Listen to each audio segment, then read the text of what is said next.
For this design, we're going to use 4 colors: white, yellow, pink, and blue on a black shirt. The blue color we'll use as a Pantone color. Let's mix it. Today, the blue we'll be using is 2995C. First, we'll pull up the Ink mixing system formula, scroll down to the number, and choose the amount of ink to mix.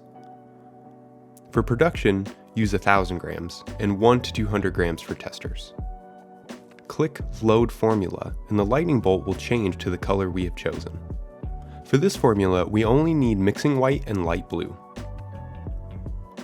All of the Ink classic colors are both ready for use as well as a mixing system. If you have Ink on your shelf, you'll just need to add mixing white to create a fully functioning mixing system. First, zero out the scale. This scale goes to the hundredths place so we can be super precise.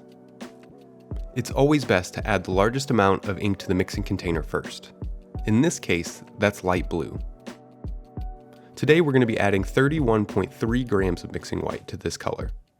Make sure to zero out your scale in between adding colors.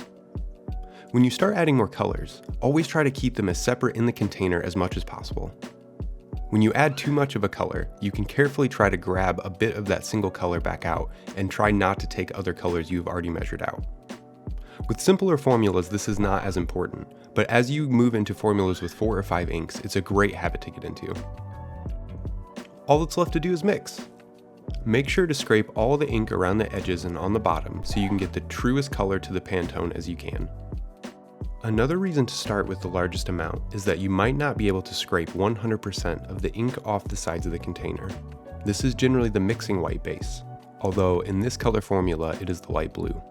Having a bit of the largest amount left over on the edges won't be as big of a deal as the smallest ink amount left over.